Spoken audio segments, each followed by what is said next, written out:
became an undeniable reality through the sacrifice made during the uprisings, strikes, and ongoing struggles.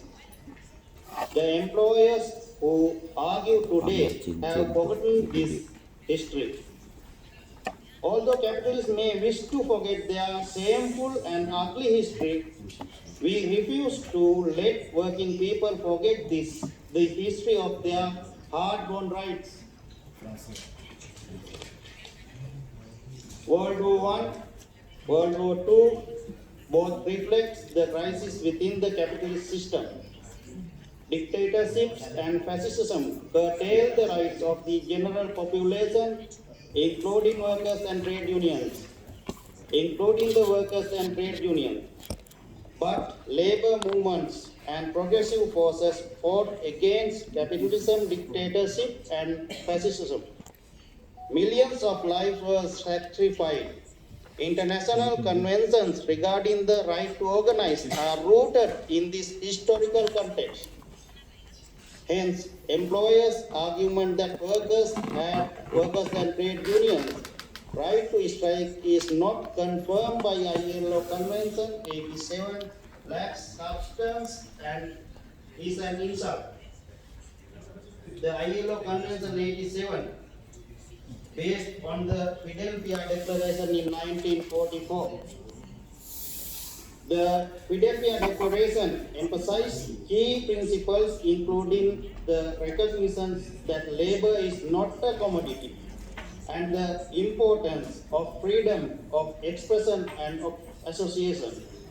The Philadelphia Declaration underscores the need for effective international and national actions to achieve these fundamental goals.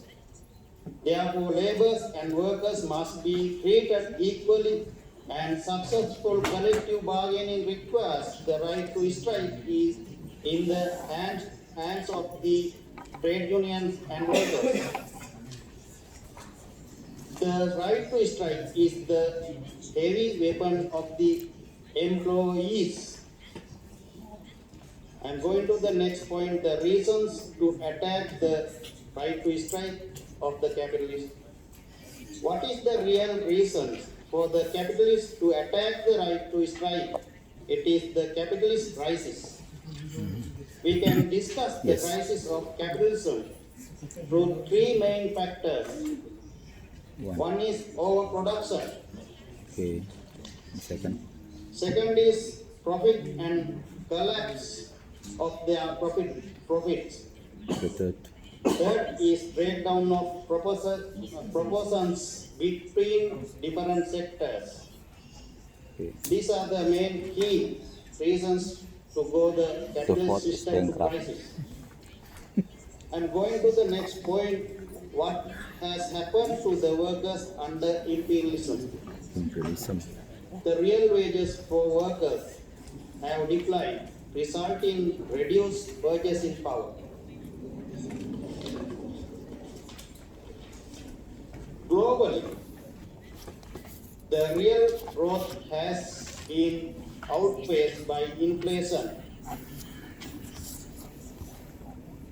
I'm going to the next paragraph for the convenience of the interpretations I'm pointing out.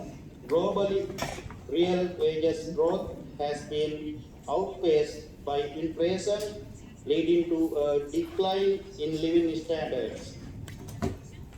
According to the Global Wage Report 2022-23 by the ILO, it says, a quick glance at the news in most countries shows that more headlines are now devoted to soaring inflation and its impact on the purchasing power of households than to the effect of the COVID-19 crisis. As suggested by the available data, consumer price has been on the rise throughout 2021 and have continued to increase even faster since the start of 2022. Regarding global wage trends, the Global Wage Report 2022-2023 from the ILO indicates that global real wage growth during the first half of 2022 is estimated to decline to minus 1.4%. It is worth noting that China, where wage growth typically exceeds the global average, is excluded from this computation. Economic recessions occur cyclically approximately every 5 to 10 years within the capitalist economic system. It can be seen in specific cases in each country, and we are experiencing it in general on a global scale. Okay. As part of the trade union movement, we recognize how the capitalist classes intensifies exploitation following each recession. I'm going to the next para. I jump to the next para over there. In each case, Yes. More than capitalists 6 have papers. shifted the burden of losses onto workers. The crisis And you is have to inherent elaborate. to the capitalist system. These wars were initially by capitalists and imperialists to divide the global market. While crises originate from capitalists and imperialists, working people bear the burden Masih bagusan bahasa Inggrisnya on Dimas their daripada consequences. dia. Capital Campur bahasa India accumulation kayaknya. refers to the expansion of capitalist wealth. Capital accumulation basically means the growth of the capitalist wealth. Capital accumulation has contradictory effects on the condition of the working class. According to the reports published by Oxfam, a renowned international organization, the inequality in the distribution of wealth is huge. Oxfam reports that the world's 5 wealthiest individuals Lihat cincin saya di situ. have more than doubled their fortunes from $405 billion to $869 billion since 2020, accumulating wealth at a staggering rate of 14 million per hour, while nearly 5 billion people have been made poorer. According to Oxfam, if current trends persist, the world will witness its first trillionary within a decade, yet poverty will persist for another 229 years. I'm going to the next point of my speech, some new strategies of capital.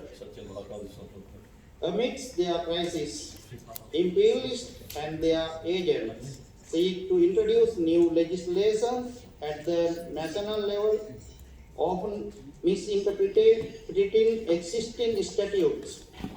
One of their efforts involves attacking the principles outlined in the International Labour Organization ILO Convention 87. They reinterpret this convention, claiming that it does not explicitly confirm or cover the right to strike under the freedom of association and the protection of the right to organize. Additionally, they exert pressure on bourgeois government to impose new laws and regulations that enable them to intensify exploitation. We see examples in Sri Lanka, in India, in Greece, Europe, and other regions too. The capitalist aim is to undermine the rights of trade unions, particularly the right to strike. On the other hand, capitalists and imperialists are adopting new methods to maximize their profits. One such method is recruiting workers through third-party agencies. Manpower companies play a significant role in this process, often prioritizing capital interest over worker rights. They avoid taking responsibility for workers' well-being, focusing solely on protecting their profit.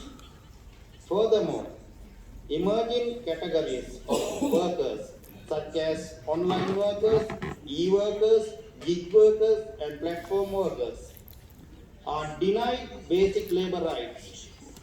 Capital employed platforms often deny the existence of an employer-employee relationship, further exacerbating the exploitation faced by these workers. In conclusion, comrades, certainly the World Federation of Trade Unions, WFTU, plays a crucial role in advocating for workers' rights and promoting a class-oriented approach. By fully supporting the interpretation of the Committee of Experts regarding the application of ILO Convention 87, the WFTU reinforced the importance of workers' freedom of association and the right to organize. ILO Convention 87, titled Freedom of Association and Protection of Right to Organize, is a significant international labor standard. It recognizes the fundamental rights of workers to form and join trade unions, engage in collective bargaining, and take collective actions, including the right to strike.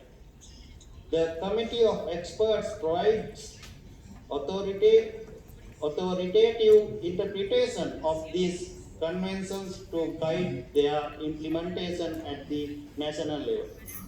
As a militant and class-oriented movement, the WFTU endorsement on the committee's interpretation underscores the committee's commitment of workers' empowerment and solidarity. By standing up for the workers' right, the WFTU contributes to the fairer and more just global labor landscape. The WFTU already have submitted our report to the ICJ regarding the interpretation of the ILO Convention 87, and we already have handed over our positions to the ICJ regarding this issue. And comrade, this is my short intervention, and thank you very much for your listening and viewer.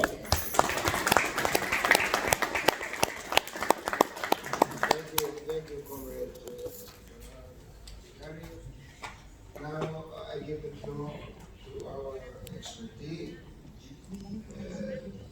Yorgos Dimitris holds a PhD from Pantheon University of Social and Political Sciences, Social Policy Department, Greece, the senior researcher at the National Center for Social Research with expertise in social stratification.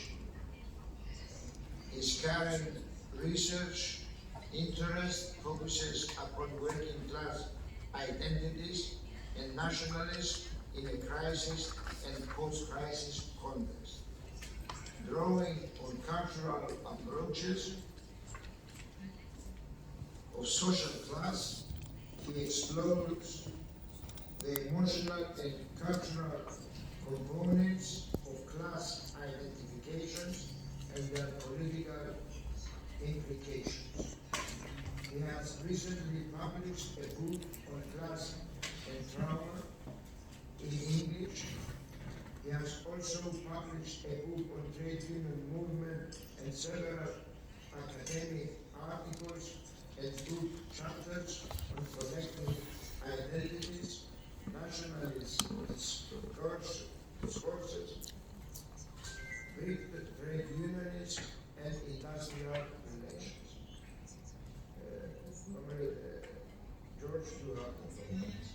Cus. Thank you very much, Comrade Lapis. Before I start, I would like to say that I admire you, each one of you and all of you, for holding firmly the sword of social justice in such an era, in such a historical era, that the light of social justice seems to have turned off.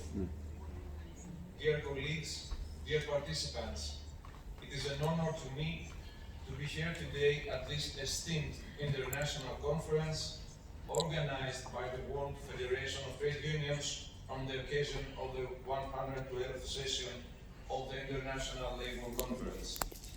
I would like to extend my heartfelt